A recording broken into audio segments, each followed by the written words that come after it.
Dhani watches a lot of television and movies. John does not. Listen in as she tells him about what she's watching, and he tries to make sense of it all. Welcome to Watching My Stories with Dhani and John. Hello, everyone. Hi, everybody. Welcome to Watching My Stories. Here we are. I'm Dhani. And I'm John. And I have to apologize. It has been about 5 weeks since our last release. Oh my gosh, has it? Yeah. I think I hit a kind of burnout thing, and every weekend I just wasn't in the mood to do this. So it's on me. I apologize. But I have been keeping a running list. So there is a lot of stuff to cover. A lot of it I'm just going to quickly kind of, yes, no. And I say that all the time, and then I end up talking about it for 10 minutes. But I'm going to try. So today's show could be 2.5 hours long. No, I'm going to try and keep it as close to an hour as possible. Okay. And we are going to discuss Scarlett Johansson in the Actors Corner. Okay. And first, our new segment, I think we've only done once. John wants to add his dad jokes corner in the mix. So I've told you this over a couple times now, and I'm having deja vu. Like the last time we did this, and I had a dad joke that this might have been it. So if it was, I apologize. I don't remember, but I don't remember. I don't think it was. I think it's funny. Okay. So hey. Do you know why the Swedish military puts barcodes on their warships? Well, I mean, I know you do. Do I know why the Swedish military puts barcodes on their ships? On their warships. Warships. I don't know. Liar. It's so when they return from battle, they can Scandinavian. Oh, no. That's so stupid. And I'm not even sure it makes a lot of sense, but we'll go with it. See what I'm working with here, people? I laughed a lot harder 3 minutes before we started. Yeah, it's not one you can hear twice in a row. But I told it I laughed the same. Yeah, yep. I'm special. Yeah. And any others? Oh, there were a ton, but I can't remember any of them. Okay. Well, thank you for that. Yeah. Everyone's awake now. You're welcome, and gosh, I'm sorry. All right. So we're going to jump into it? I think we should. Be as fast as possible. Watch this. Will you be mad if I do this from time to time? Probably, but go ahead. Oh, boy. Okay. Heavily. Okay, we're going to start with Black Widow. Okay. Nope. Okay, technical issues. We are going to start with Black Widow. Came out 2 weeks ago. I watched this. I bought it on Disney Plus. I did not feel like I needed to go to a theater and deal with people and get sick. Yeah, probably a good idea. So, it's interesting because we've been over 2 years without a Marvel movie. Thank God for the Marvel shows that we've had for the last year, because that's been keeping us going. Mm-hmm. But honestly, I was not looking forward to this movie. If it had come out 2 years ago when it was supposed to, or a year ago when it was supposed to, I probably would have been a little more psyched for it. But as this last year went on, I just started thinking how pointless this is. We already know she died, spoilers, in Endgame, and I didn't know if this was going to be an origin story or if it was going to be something else. And so I was kind of like, I didn't want an origin story at all, and blah blah blah. I just wasn't looking forward to it. But it was probably 5 minutes into it that I sat back and I went, oh, it's a Marvel movie. Mm-hmm. And I just breathed and I went, this is awesome. And I'm so into it. It had just been so long since we'd had a movie that I just didn't remember the feels and how good it is. Just try to remember this. You always need a Marvel movie, whether you think you do or not. I think so. Yeah. So John has not seen it. Haven't seen it. So I'm not going to spoil a whole ton because I definitely want you to watch it. But it's great. First off, Scarlett Johansson as Natasha Romanoff is iconic, for sure. And this takes place immediately after Civil War and before Infinity War. So that was a great placement that I wasn't aware of. So right from the beginning, I was like, oh, cool. Because, we didn't know what she was doing, like when they were all when Cap and everyone was in hiding and stuff. Mm-hmm. So, okay. So then we find out a backstory. It's not an origin story because we knew about her being in the Red Room. We knew about all of her assassin training and all of that. But there was this family that was involved, and the family turns out to be Florence Pugh as her sister, Rachel Weisz as her mom, and David Harbour as her dad. And there's this whole thing, right? And so we also, we've always heard Hawkeye and Natasha talk about Budapest, and she goes to Budapest. And are we given a full story? Not a full story, but we pretty much get what they were doing there. We get a better understanding. And anyway, the action's fantastic. The story with this family's fantastic. And again, it was a great, great, great idea to have Natasha's story closed out. The main tragedy of her character is the Red Room and knowing what she endured all her life. Mm-hmm. And we've dealt with that all along. It's always been that just trauma of hers that she's had to overcome to become an Avenger and do all these good things. And we had a lot of closure to it. And I didn't know I needed that, right. But it helped so much. And by the end, I was mourning Natasha Romanoff, which we didn't, we cried. Yes, I definitely cried when she died in Endgame. I still continue to, especially once Clint comes back and everyone else learns of her death. I cry with all of them, mm-hmm. But it wasn't enough. It wasn't a big thing. Sure. I didn't know I needed to do more, and I do. And even in the after credits scene, which is a must watch because it's linking us up to the Hawkeye TV series that's coming on Disney Plus. Mm-hmm. I found myself really, really emotional in that scene. And I thought, okay, I'm so happy about this because I didn't realize how much I needed to mourn that character really and serve her justice that she needed and celebrate her, because again, the whole time over the 10 years, we all kept screaming for the Black Widow movie. Mm-hmm. She deserved it. I do wish it had come out during those 10 years. So she was actually part of that entire important phase. Yeah. But at the same time, this story worked so well. And I really like that it didn't impede on those 10 years. All of the stories still work. I mean, God, the way, my sister even said, how do they keep track of all this stuff? Mm-hmm. Because all the little Easter eggs and all the little things that they pull and, it's like, how do they, who knows how they keep track of all this stuff? They have people on staff that have their crap together. I mean, you take good notes and, I'm sure there's, just, laptops full of notes right. that they share amongst each production crew and just to make sure. Yeah, right. Yeah, it's incredible. But anyway, great movie. So glad it happened. So glad it came out. Really happy about it. Everyone was great. Florence Pugh to me steals the show, which so far everything I've seen her in, she steals. I mean, that's just mm-hmm. her. And I was not looking forward to the Hawkeye TV series at all. But now it appears she's going to be part of it. Okay. So now I'm really excited for it. Cool. So that's awesome. Okay. Yeah. So I've heard a lot about her since Black Widow opened. And not to take anything away from Scarlett Johansson, but her character is gone, right? Right. So now is she going to become something in the Avengers? I don't know if she'll become. The Avengers are kind of done, right? So, I'm going to get to Loki later. But the universes are pretty screwed up right now, but there's not really an Avengers anymore. So, okay.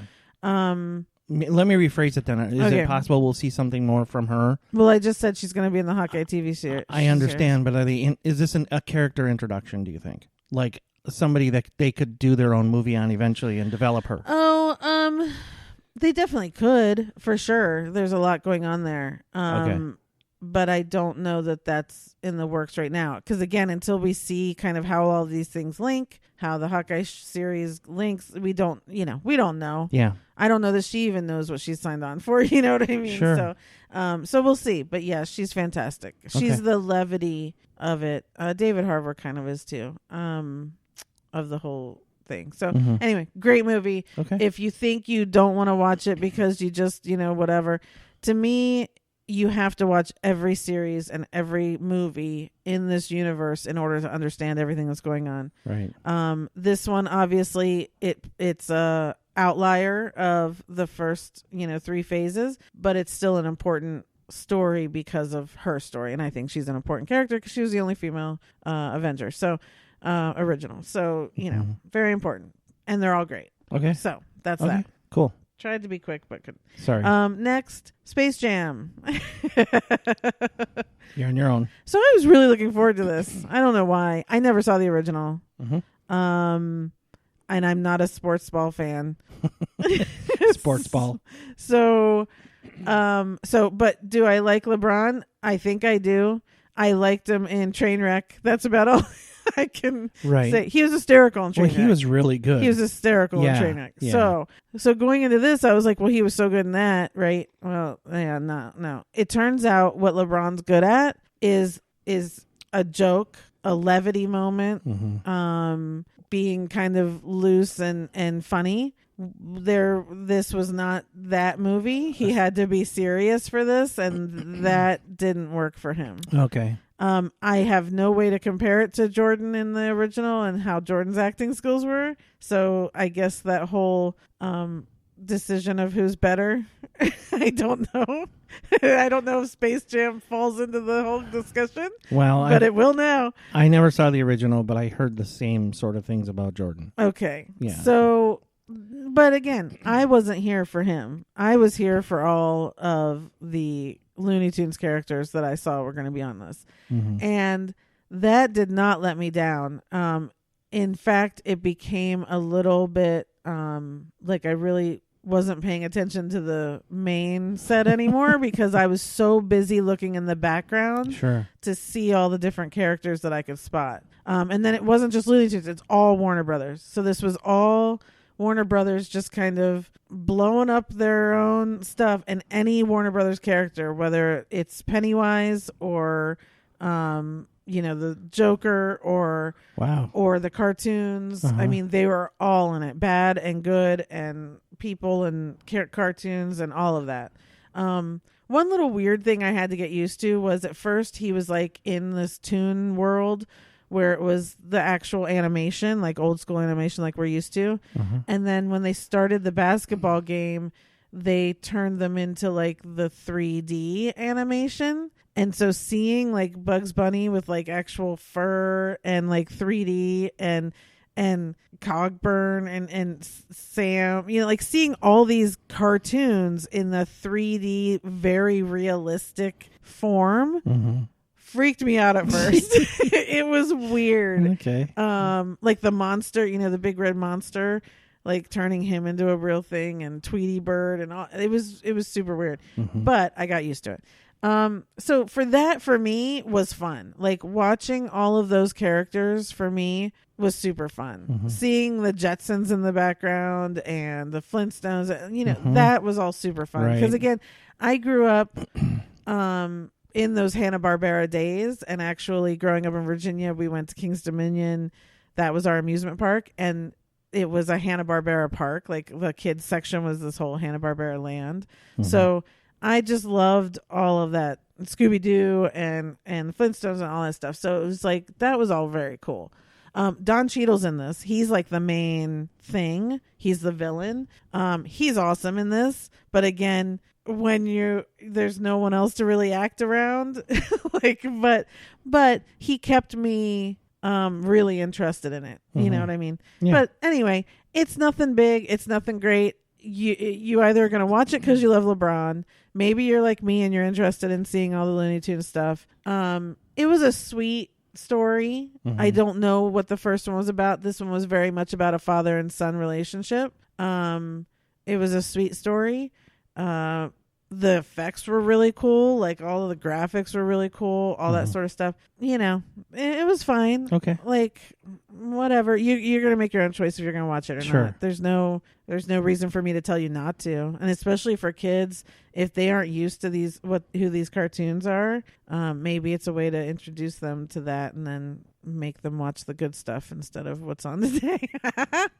Oh man, that just made me sad. For some reason. Why? I don't know. The kids won't know who Bugs Bunny is? Don't know who right, Yosemite Sam. Yeah, Marvin the Martian's in this, and makes me so angry. Oh, so good. So anyway, so that was fun for me, very nostalgic. Okay. But the movie itself, that's fine. Okay. Yeah. Next movie I'm going to talk about is so first off, I don't think I talked about what that's on. And I think it's HBO Max. Yes, HBO Max is what Space Jam is on. Okay. Okay, so the next movie is Awake. It's a movie on Netflix starring Gina Rodriguez. I was really looking forward to this. The trailer looked awesome, where it was like there was like a satellite shower or something caused satellites to fall, and like everything died, and then people couldn't sleep. Didn't I watch like the first hour of this? No, you watched the trailer? Oh. Yeah. Well, there's my review. Yep. So it looked cool because it was like for days and days people couldn't sleep, and it was this whole thing of like after day 3 people will start to go hallucinate, and then after day 4 they'll start to go crazy, and so I was like, oh, that's awesome. And Gina Rodriguez has a couple kids, and yet her daughter can sleep during this whole thing. So then it's like, oh crap, everyone wants the girl because they want to figure out why she can sleep and no one else can, and what's going on, all that stuff. Anyway, it was cool in the beginning, and I love Gina Rodriguez, right? Jane the Virgin, love it. But and she's fine in this. There's no complaints about that. It was just, I don't think that people really had any kind of story except, wouldn't it be cool if people couldn't fall asleep? So it was a 3 a.m. movie. That. Yeah, it was her just coming up against different groups of people that have gone crazy or that whatever, trying to get her and her daughter and all to this like research facility where she kind of worked or something. We never really were told what was causing it. We never really were told if it was going to get better. It was weird. And then it just kind of ended with like, oh, hey, I think this might help. And it was weird. And like, spoiler, what it was you had to die and then be brought back and then you could sleep. I don't know that spoiled it for me. Yeah. So anyway, it's on Netflix. I just gave it to you. There's really no reason to watch it other than that, unless, you feel like it. Prove me wrong. But that's Awake on Netflix. Next movie is also on Netflix called Fatherhood. This stars Kevin Hart. Also Alfre Woodard is in it and Lil Ray is in it. This is based off of a true story of a guy whose wife died right after giving birth to their first kid, and he raised his child. And this is a break for Kevin Hart. This was not, this is not a comedy. This was a very loving, sweet, obviously funny moments, but a good story. It was nice. It dragged a little bit, and it also, I don't feel like it gave as big of an arc as I felt like I wanted, by the end, but it was there.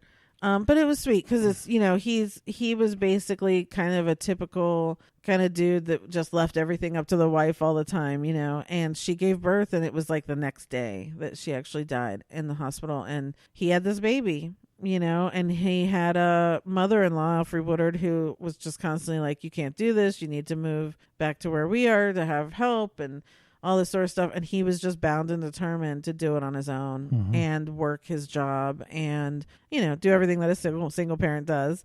Again, it's a little like, you don't want to have to celebrate a single father raising kids when single moms, are doing it every single day. But to me, I treat this as just a single parent celebration in that he really had no one, and it took him forever to even want to date again and all that sort of stuff. That's also very nice, and had friends and raising this little girl, and the little girl then grows up, like I think we see her like around 5 or something, and this girl was adorable. She was so great. But it's good. It's not a waste of time. I liked the story. I thought it was sweet. I also love Kevin Hart, so that helps. Because how did he do in this role?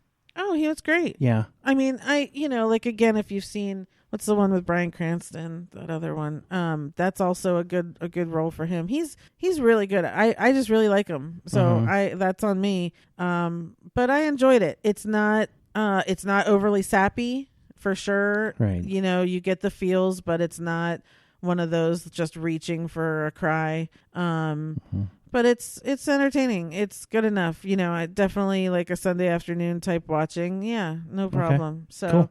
That's Fatherhood on Netflix. Cool. The next movie I'm going to talk about, I can't believe it's been this long that I haven't talked about stuff, is Luca. That's on Disney Plus as well. Yeah, I know. I think that's been out for a month now. So, anyway, this was a Pixar movie. It did not feel like a Pixar movie at all to me. Meaning I did not shed a tear in this movie, which is super weird. This definitely felt more just like a regular Disney animated movie to me. Okay. Anyway, this is a story about Luca, who's a sea monster, and he discovers after meeting a friend, Alberto, that when they come out of water, they turn human into a human form. And Luca he felt very kind of, trapped in his life with his family under the sea and stuff. And Alberto kind of shows him this whole life. They're in Italy and shows him this whole thing, and they decide to go to this town and just learn about people and food and all kinds of stuff. And so it's about this pair of boys that just, develop this friendship. They do meet this little girl and start a friendship with her, and she starts telling Luca about a whole new bunch of stuff. Alberto's kind of a kid who doesn't really know anything but pretends he knows everything. So he's telling Luca a bunch of junk that isn't really true. But then he meets this girl who's been going off to school, and she really knows stuff and has books and starts teaching Luca all about that stuff. Anyway, and then there's this whole story of a bike race, and all this stuff. And it's fine. I didn't, by the end of it, I was kind of left going, what was the point of that? The creator of this, the director of this, has said that he had a summer like this. He went to Italy. He met a boy named Alberto and developed this wonderful friendship with this boy in his childhood. And he just kind of wanted to pay homage to that. And the strength, kind of the bonds of friendship and all of that sort of thing. And it's very true. I mean, in the end, there's definitely a sacrifice for one another and all that sort of thing. And I love that, but it just wasn't I didn't understand, why did they have to be sea monsters? None of that played into it for me. I didn't understand what the whole point was. It's very cute. I'm sure kids love it.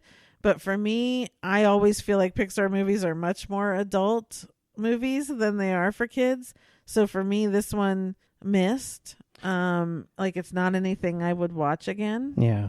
I know people are out there loving it, so that's great. It just wasn't my thing. I don't know. Yeah, I've heard the same thing. It's people either really like it or or it's a miss for them. Right. And I think this is, I don't know. I don't know really have a way to gauge this, but it sounds to me like this is, Pixar had never really had a miss before. No. And this is certainly the closest thing they've come to it. I don't know that Pixar considers it a miss. I personally do, but I don't think Pixar does. No, they don't. But out there, the public, the population, the masses, I think would consider this the closest thing to a miss. From what I've heard. Yeah, I don't know. I've seen reviews and stuff and okay. heard people talk about it. So okay. Yeah. So anyway, it's on Disney Plus, so I think you have to pay for it maybe still. But anyway. Okay. Next movie, Good on Paper. This is on Netflix, called Good on Paper. This was written, I don't think she directed it.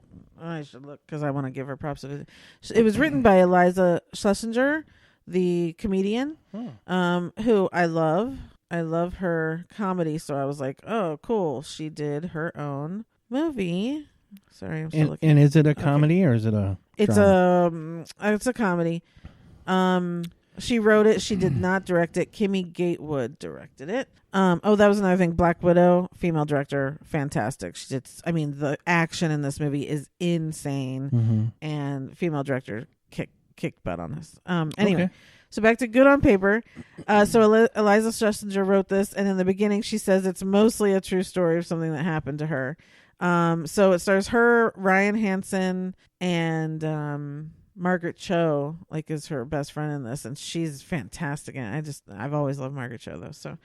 So it's the story of, she's single. She meets this guy in an airport, and he seems to be good on paper. He says he's got a great job. He says he owns a house in Beverly Hills. He seems to just be this great guy. Now, they took Ryan Hansen, who I think is very good looking, and they made him, it's kind of like that Bill Pullman effect. If you think back to, think way back to Mr. Right with Ellen DeGeneres. Did you ever see that? I never saw it. Oh my God. It's one of the funniest movies. But Bill Pullman, there's something about him where he can be really, even in Spaceballs, he can be really gross and annoying, and then he changes the scene and he's the most handsome person in the world.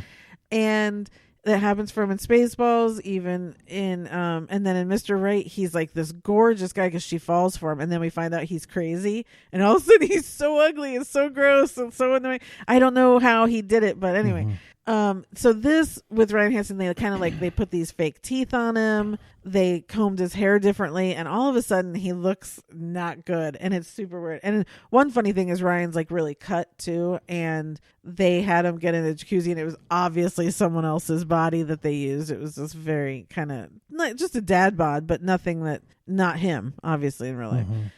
So anyway, so he's good on paper, and then she starts to find out little things. And at first she just keeps him as a friend because she's not attracted to him at all.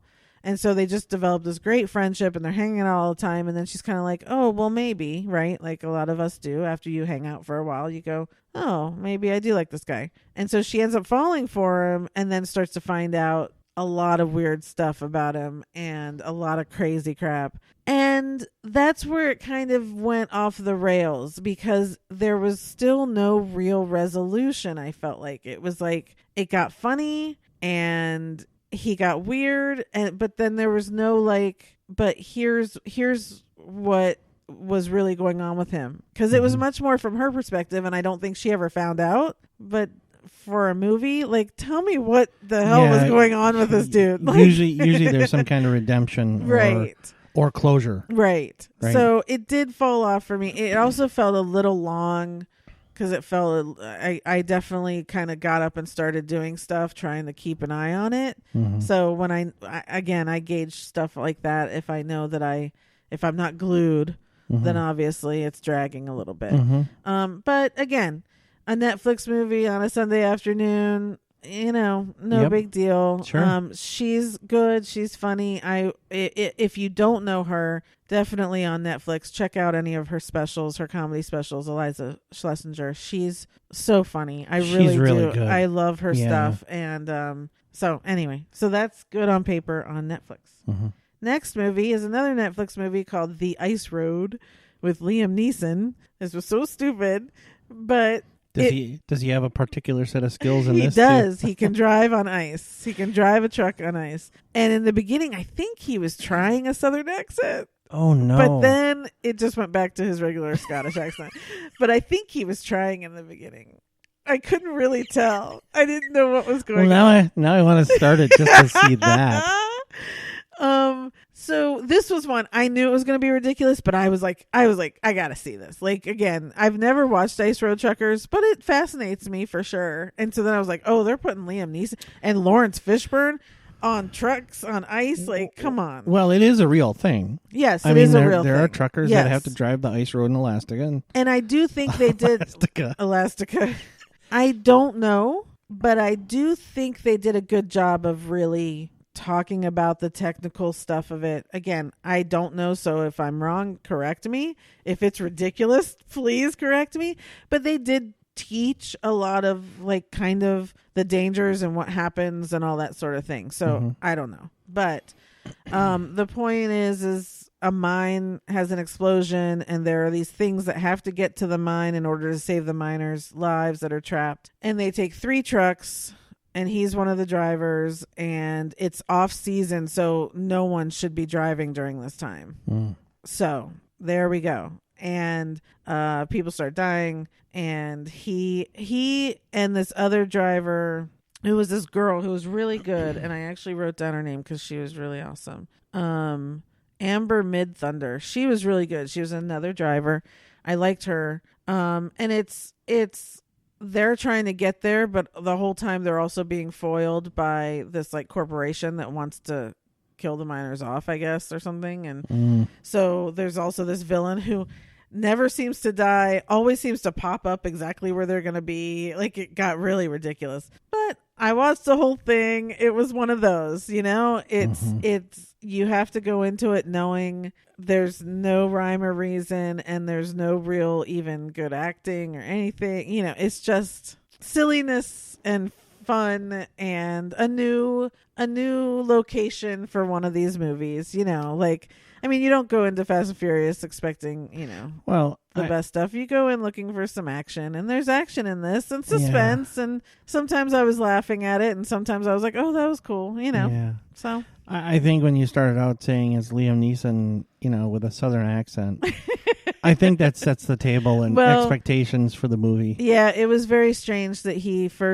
we see him in a truck and he's blaring the country music, and he has a brother at the time that he's taking care of, and anyway, it's okay. I want him to get back to the better stuff, but it is what it is. Sure. All right. Next movie I'm going to talk about is actually a documentary on Hulu called The Housewife and the Hustler. This is about Erica Jane, one of the housewives of Beverly Hills. Oh, boy. And her husband, or soon-to-be ex-husband. Yes, I am a fan of Housewives. If you go back to one of our earliest podcasts, it's me and my mom discussing Housewives. I decided not to do that again just because it's one of those that Housewives are very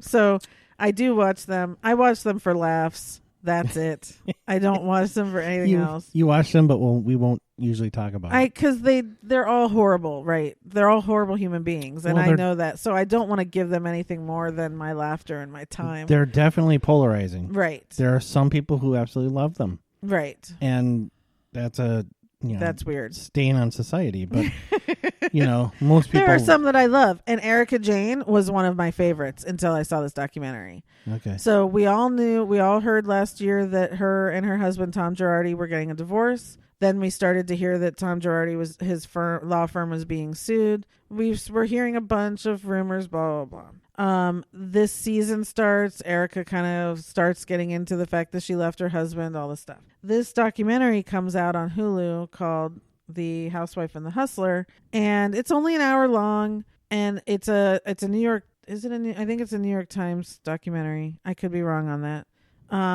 But they dig into the actual stories, and what it turns out, these lawsuits against Tom Girardi and his law firm, is that he's the guy from Erin Brockovich. He's the guy who helped all those people that were getting sick. Mm-hmm.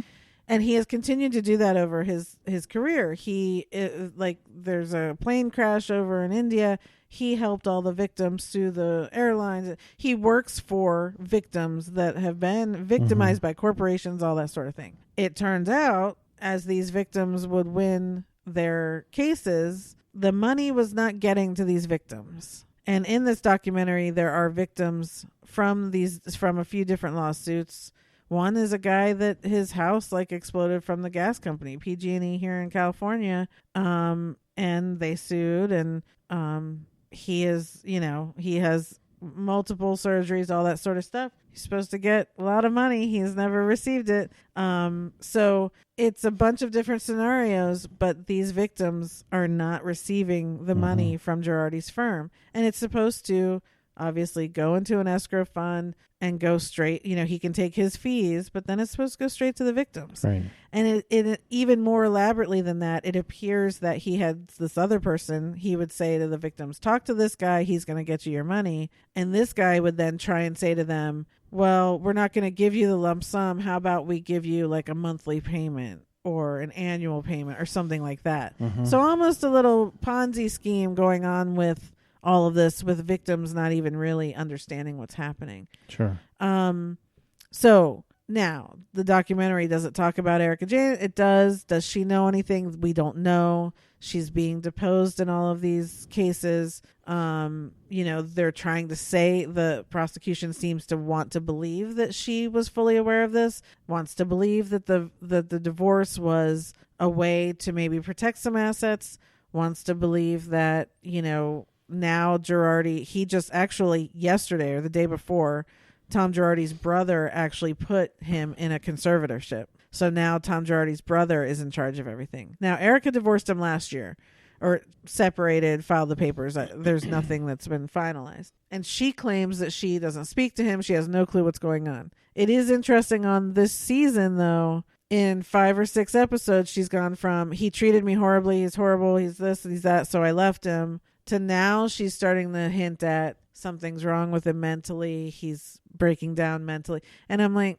that just feels like you're in cahoots with the story that they're going to tell. You know what I mean? Mm-hmm. So anyway, Erica Jane was always my favorite since the day she first came on the shows. Now, I don't know if she knew anything. I want to believe she didn't know anything, but I want to hear that from her. I don't want to hear that from her. What I want to hear from her is, I am so incredibly sad for these victims that don't have their money, and I'm going to try and figure out how to fix that, or whatever the case is.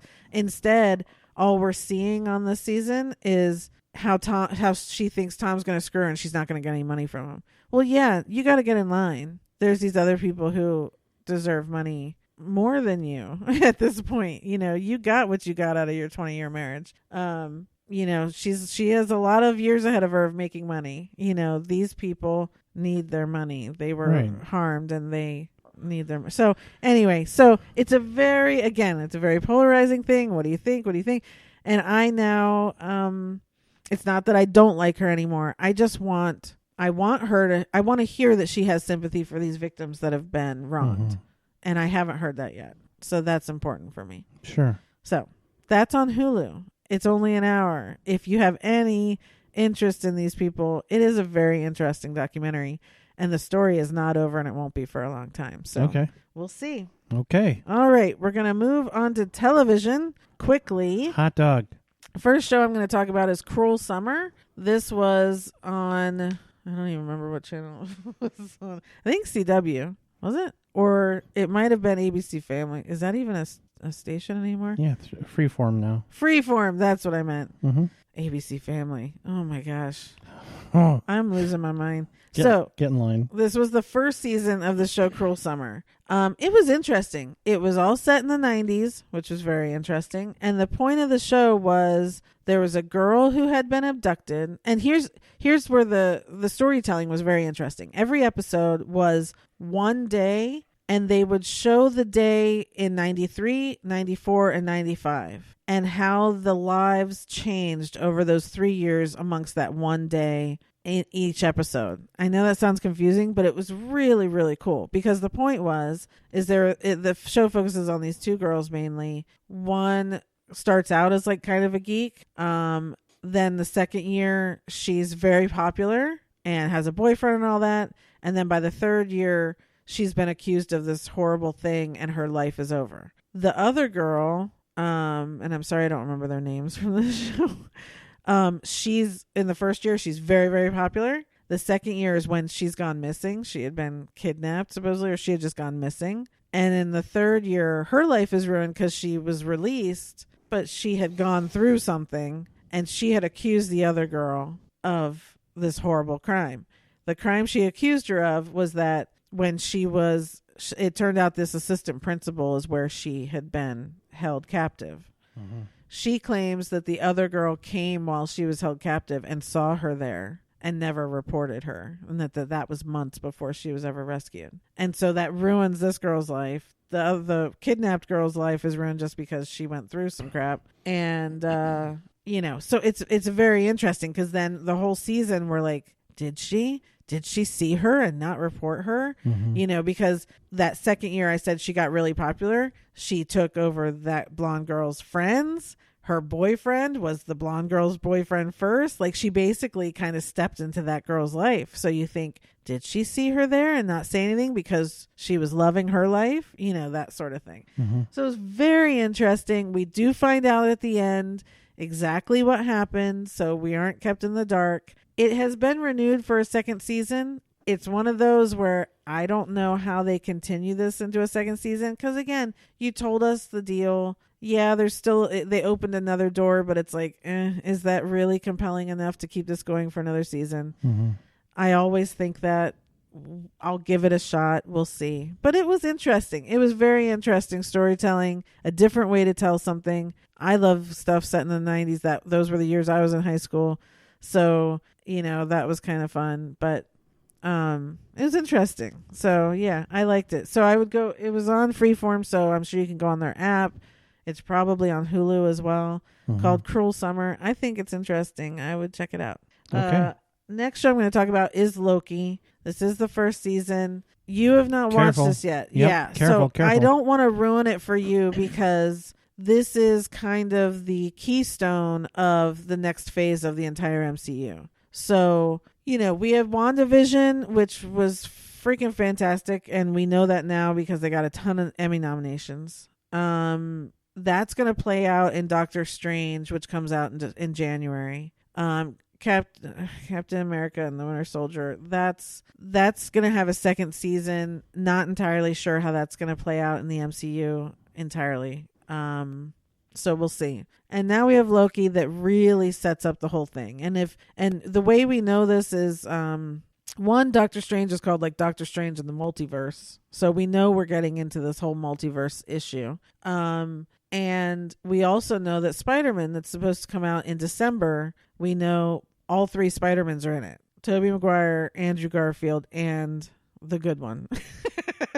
Tom Holland. So a lot of people have been like, holy crap, are all these multiverses kind of converging into this one thing? And yeah, that's going to end up being the case, is that all our timeline has now branched off, and there's going to be all this kind of multiverse stuff going on. So, Spider-Man's supposed to come out in December, and we don't have any trailers. We don't have any sort of sites. We don't have any information so far. So were they waiting for Loki to finish? I think also the next series, What If, which is the next series is coming on Disney Plus, called What If. It's where we see in the trailer we've seen Doctor Strange falling through a bunch of different multiverses, and it's what if Peggy Carter were Captain America, which I don't know exactly what she's called because she's British. Or what if other people were these characters that we know and love? That's opening up this entire new phase of the universe as well, because in other universes that can happen. So as far as Loki goes, I felt like the first half, I was definitely like, okay, where are we going here? Where are we going? Love Tom Hiddleston. He did such a great job. I love that in the beginning we're really shown, this whole, he gets captured by the Timekeepers, because when Endgame went back in time to get the Tesseract, if anyone remembers, everyone online is kind of like, oh, it's all Hulk's fault because he didn't want to take the stairs.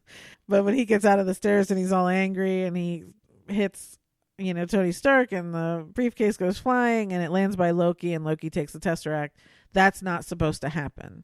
The Avengers are supposed to be able to get it and then just go back and save the world from Thanos. So since Loki did that, the Timekeepers took him because he was causing a wrinkle in the timeline, basically, a branch. Okay.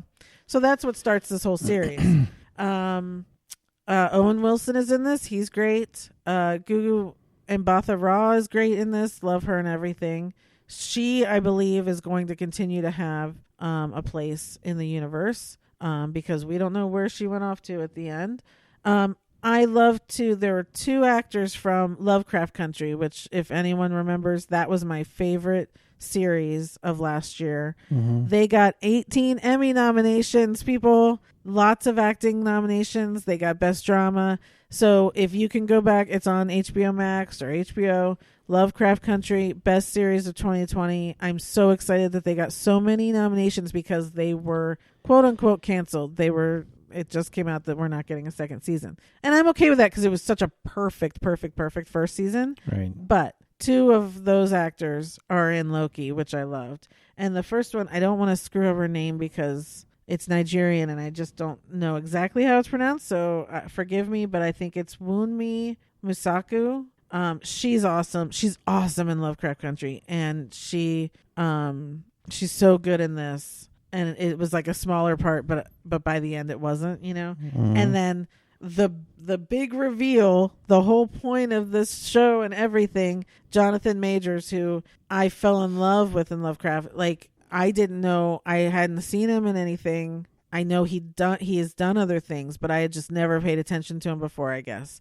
And I fell in love with him in that. And then it turned out he was the thing in Loki. He ends up being, so he is definitely in the universe now. He is going to be the big Mamba Jamba. Like, I am so excited because he pulled off a great performance in this finale, and I'm just so excited. I just love, I will watch him in anything from now to the end, because I just love him. And so he's in that, so I'm super excited for that, and he will be back. There's also going to be a second season of Loki. So I don't understand that, but somehow we're going to work all this back in, and man, they're geniuses over well, there. Look, Marvel and Disney have earned our trust at this point, and you have to believe if they're going to do second seasons of some things, it's going to be good and it's going to make sense. Yeah, and look, they have 60, 70 years of comic books to draw from, and this is all stuff that's happened in all these comic books and the multiverse wars and all of that. They can pull from all of that stuff, and that's what they're doing. And so they have the stories already there, and it's just a matter of how they're pulling them and weaving them together. That's the brilliance. So Loki on Disney Plus. If you watch the movies, you have to watch this show. And I don't think Shang-Chi is going to play into this. I could be way off. I have no clue. I think the Eternals will. And then I think Spider-Man is the next movie. I might be missing a movie somewhere in there. But for the rest of this year, I think those are the next movies coming out. So you definitely have a little bit of time, but you want to watch Loki. And I'm going to get you to sit. And it's only 6 episodes. And you'll see it. And you'll know what's going on. Okay. Next show I'm going to talk about, I'm going to try and keep this really short, is the season 4 of The Handmaid's Tale. How do I do this? The Handmaid's Tale has surpassed Lost as my favorite show of all time. Wow. And season 4 did it. Now, I have loved this show from the first episode, but season 4 somehow is the best season so far out of all 4. I don't know how they did that. I don't know how. And it's, so here's all I'm going to say. Elizabeth Moss is, I have no words. She is the best ever. I don't know how she does it. Everyone in that cast is genius and perfect. The entire production, all the directors they bring in, and Elizabeth Moss directed 2 or 3 episodes in this season. The colors, I mean, I've always said it, the way the show looks, the way it feels, the way it sounds, it's all perfection. It is the best show. I have been sitting now, because the show ended a month ago, and I've been going, I gotta rewatch that 4th season. So as soon as I have a minute, I'm gonna restart that, because it was so good. So if you're not watching Handmaid's Tale, I don't know what kind of person you are. It is the best. It is the best show I've ever watched. Okay. Yeah. So that's that. It's on Hulu. Watch it. You're missing out. So I don't even want to talk about the show. You either know or you don't, and if you don't, go watch it. That's all I have to say. Yeah. If you know, you know. If you know, you know. Next show I want to talk about, I talked about Hacks already, season 1, but you hadn't finished the season, so I thought I'd give you a chance to just kind of put your 2 cents in about the whole season and what you think. Well, yeah, so I liked the first episode, and for me it just got better and better from there. I've always liked Jeannie Smart. The premise of the show to me was really fascinating and really cool. The girl, I apologize, I don't know. Hannah Einbender. Okay. And she is actually the daughter of Lorraine Newman. one of the original women from SNL. Yeah, okay. Yeah. You've told me all that before, and I didn't retain I know. it. It's crazy. Every time I think of it, I can't believe it. Yeah. So I go back and forth with her. Now, I know she's supposed to make me feel certain things, and she does. No, that actually wasn't one of them until just then, but thanks. That's why I think you're annoyed by her, because she is the Gen Z. She is Gen Z, and you're just so much older that I think that's why you're annoyed by her. And you're kind of supposed to. It is about these two generations coming together. So I think that's why it should annoy you. So I guess, okay. So I don't want to be controversial here. I'll take that and just say, okay, I'm old and I'm supposed to be annoyed by her. But at the same time, she does some things and then wonders why, it doesn't work out for her or I'm going to say that's Gen Z. And I'm not to offend an entire generation, but... Well, then we're in deep crap in about 20 years when one of them has to be president because, or 10 years or whatever it is, because if that's the prevailing wisdom there, then, we're all screwed. But, I don't need to talk about all that. Yeah.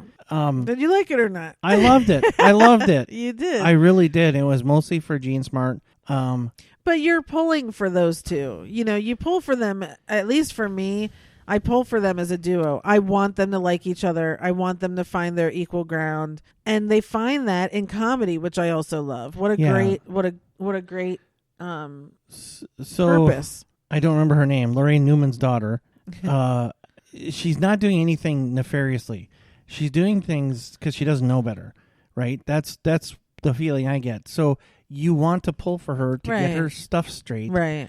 And work it out and take advantage of this huge opportunity she has. And at the same time, we see her crazy mother. So we see what she lacked. So when we also see Jean Smart's character mother her, that's another reason why we love the two and hope that they can connect, because we can tell the younger needs that. She needs some direction. She needs to be told, you need to wake up in the morning. If your day hasn't started when Kelly Ripa's day is over or whatever, she needs those things, and she does grasp onto them, and she starts to get her life in order. But because she didn't have that. Yeah. And she shows enough glimpses of getting it. Right. That you really do pull for her. If she was just a bad person. Right. Then you wouldn't, and the show wouldn't be what it is. That goes for both of them. 100%. Right? We see Jean Smart doing horrible things too. Sure. She's blackmailing people, she's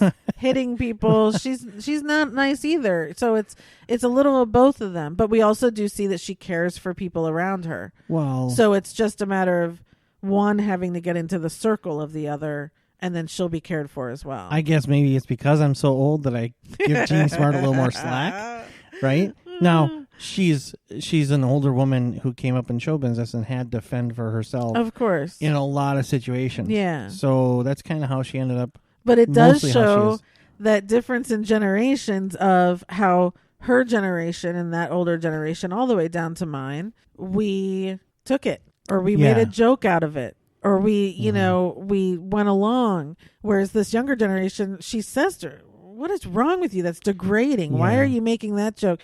And all of a sudden it opens her eyes and goes, holy crap, I've been living in this. So it's a great conversation between generations, I think. It is. It totally is.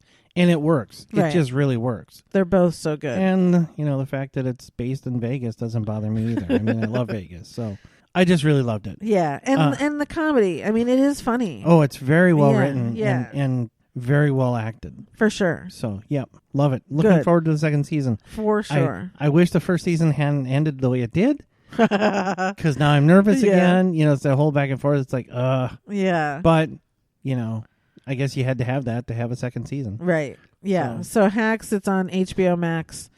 Half-hour episodes. Easy watch. So easy watch because it's so good. Yeah. So definitely check it out. Yep. Okay. 100%. Next show I'm going to talk about is Atypical. The fourth and final season just came out last week. So I've talked about Atypical before, the first 3 episodes when I watched this. It's a fantastic show. Great cast. I love Michael Rappaport as the dad. I don't know why. It's so different for him. And so I love him. And in this last season, he comes around and it's great. But the show is a family, a pretty typical or atypical family, I guess. The son Sam has autism.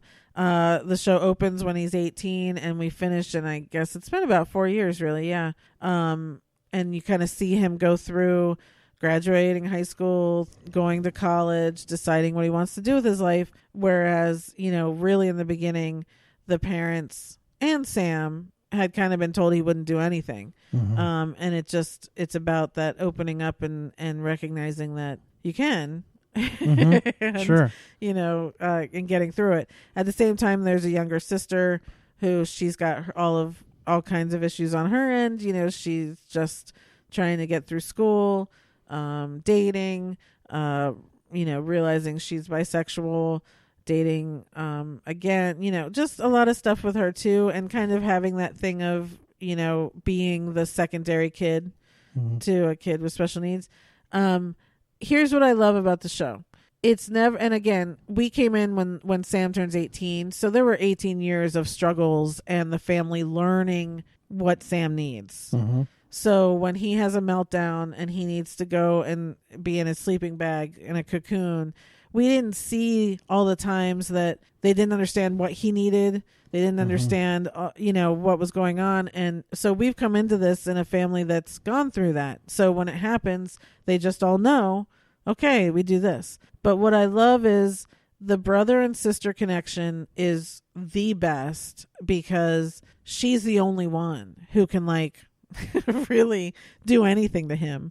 And he might get angry, but he also doesn't with her much of the time. It's really great. Yeah, it's like the most normal relationship he has. Yes. Yeah. And then by the end of these 4 years, he has a best friend that he's living with.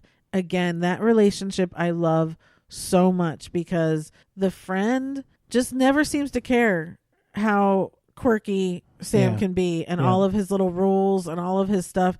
The best friend kind of just goes with it. And it's again, one of those things of just, I don't think people like that exist too much, and so it brings tears to my eyes so much of the time. Yeah. Because it's just love. And it's both ways. Sam loves him just as much and needs him in his life just as much. Right. And then Sam gets a girlfriend. And same thing. Now, Paige, I think, is a bit also on the spectrum, but they never really address it. But it's the same thing with her. She learns how Sam loves, and she accepts it. And every now and then does she have an issue and want more, but then she has to remember, this is who he is, and this is what you're going to get. And it's just that, it's exactly that by the end of by the end of this whole show, just because someone's autistic, you just need to learn. It's just like everyone's different, and you just need to learn how that person communicates, loves, receives love and help and all of that, and then you can have any sort of relationship you want with them. And it's absolutely lovely. It could be a fantastical, I'm not sure that someone can really be that lucky to have those kind of people in their lives, at least not in my experience. Lucky to have one of them, let alone a friend, parents, a sister, and a significant other. That's a lot of support. So I don't know. Yeah, maybe it's out there. But I love the show. And I think people should watch it for sure. I agree. And so I've seen the first 3 or 4 episodes. Yeah. And I didn't stop watching it because I didn't like it. It was just one of those things of I don't, my TV watching is at such a premium that, I kind of got lost in between all the other stuff that we watch. Yeah. Right. But I do eventually want to go back to it. So, well, it's there. I want you to, because it is good. I liked it. I did like it. Yeah. It got a little tough to watch for me because of the content, but that's the reality. Right. And it makes you a little uncomfortable, but that's also the point of it is, the beauty of it is taking the time to get to know somebody like that and understand how they work and what it takes. And I think the takeaway is, there's somebody or people for everyone. You just need to take the time and understand where it's coming from and how they're wired, and it's there for everybody. You just need to take the time to figure it out. Right. Yeah. Yeah. Yeah, the only thing negative I have about the show is Jennifer Jason Leigh plays the mom.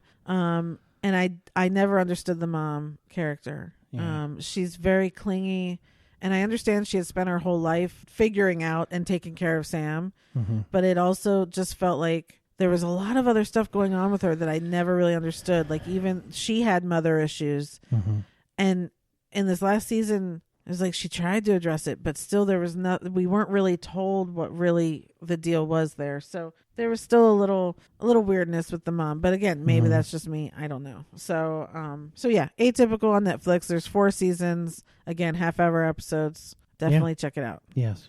Last show I'm going to talk about is The Bold Type.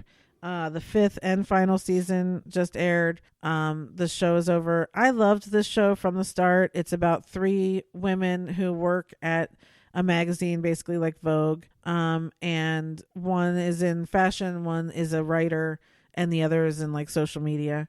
And it's just about these years of their lives of like trying to establish their careers. They go through different things like breast cancer scares, or one gets married, divorced, like there's a lot of stuff going on, a lot of social issues, a lot of social issues. I love all of the ones that they address personally. It was very rushed at the end. It was a very, very fantastical ending. Like the editor-in-chief was leaving the magazine, and she brought in one of these girls who's like 28. Like, that would never happen. But it was a fun ending to think that these girls could achieve that. But I love all the actors in this. They are great. It was fun, great fashion on the show. Yeah, I really like the show. So I just wanted to talk about again. This was on Freeform. So I'm sure it's on Hulu or something like that. It's good. If I had teenage girls, I would want them to watch this show, because it wasn't these women on the show. The 3 of them were very, I don't want to say strong. I don't like that word. Good role models in that they knew the career they wanted. Sometimes they would be dating someone who might have gotten in the way of friendship or career or something, and they would choose what was more important to them, and mostly it usually meant the person they were dating went away, like things like that. Dealing with there's politics that they go through, there's sexual abuse that goes through, like there's a lot of things that I think could open up a lot of doors to conversations with teenage daughters. I think sons should watch it too, and again, always talk to your sons about all this stuff too. But I really liked the show. I thought it was really forward and a good contrast to Housewives type thing. Sure. It felt like a good place for women to be. And well, watching. if more parents really talk to their sons about all of these issues and stuff, mothers and fathers wouldn't have to talk to their daughters right. as much about these issues. To be safe, right? Well, yeah. I'm not gonna get into that. Nope. Anyway, so that's everything. That's everything for the last 5 weeks, I think. Is it still Sunday? I'm just kidding. You're funny. Turns out I don't think so. You got jokes. I should have led with that one. All right, so now we're going to discuss Scarlett Johansson. Yep. This was easy and difficult because it was right in my face as to her major roles that I haven't seen. And then major roles. And then all these little things that I have seen that I was like, oh, okay. So I guess I'm not really seeing the popular stuff. But anyway, so. Well, yeah, I actually, like you predicted, I had a hard time kind of going through here because like a quarter of her career is Marvel movies. Right. Right. So, and I haven't seen a lot. And also controversial, I've picked a couple in my categories that I haven't seen. So, caveats. I'm sorry. You picked something that you haven't seen? Yeah. You can't do that. I can do whatever I want. I just have to defend it. And okay, let's get there. We'll get there. Movies you love. Avengers Endgame. Okay. Yeah. I thought that was... You like Sing or Die? No. Wow. I didn't think I was going to have to defend something so quickly. What was interesting was as soon as I finished Black Widow and I was crying, it was like kismet. I turned off, whatever, and I went to TV and Endgame was on. Mm-hmm. And I came in and it was right when her and Clint got there and they started talking about who they were going to sacrifice and stuff. And I was like, oh, this is great. I want to see how she goes through it now knowing what she did in the movie, and kind of that was a huge big thing. And now sitting there going, now I'm watching her say that she needs to be the one to die. Was she resolved because of what she went through and blah, blah, blah. So anyway, it definitely changes how you go back and watch Endgame. So anyway, sorry. Go ahead. That's it. That's all I have. Oh, okay. Sorry. So under love, I just put Natasha Romanoff because yes, all of her appearances in all the Marvel movie as Natasha, I love. That's what I should have put. I mean, when she first came on in Iron Man 2, it was just like, oh yeah, like she completely kicked butt and it was awesome. So, yeah. And then secondly, under movies we love, which you haven't seen, We Bought a Zoo. That's it's one of my faves. I just love it so much, and I just saw it's on Disney Plus now. So I've seen parts of that. No. Anyway, well, there's more controversy for my picks then. Yep. Movies you like? Chef? I never saw it. You did too. I have not seen that movie. We watched it. No. I didn't see it by myself. Okay. So much controversy today. What does she do in it? She's his not sous chef. I forget what she is. I thought he had like a food truck in that. He's got a sous chef? He started out as a chef, then has a meltdown that goes viral like the first half hour. Oh. Nope. Okay, so chef and then... Rough Night. Did you see that? Parts of it. Okay, that's under my hate. Oh, really? Yes. It was a bad movie. Oh, see, I guess I saw the best parts of it then. Okay. Is that it? Are you sure you want to keep going with this? Is that it? Do you have more? No. Okay. No, I shouldn't have had that many. Okay. So under my likes, I have Sing. I love that movie. Love it. Yeah. Love it. And she's got a great voice, so, Don John, which was a good movie.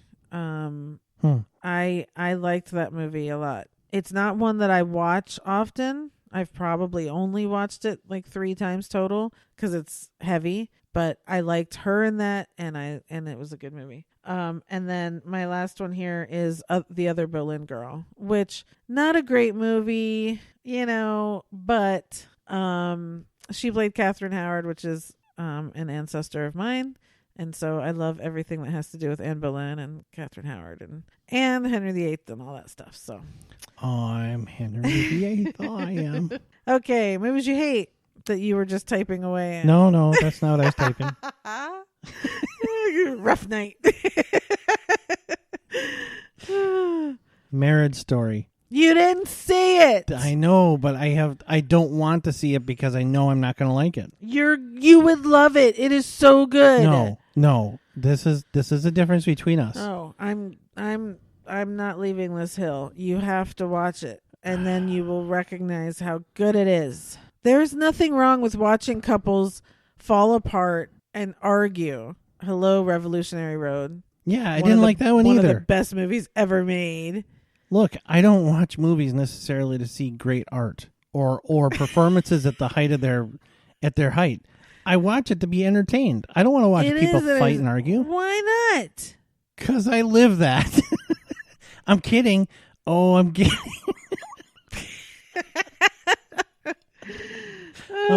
That was totally a joke. I love you.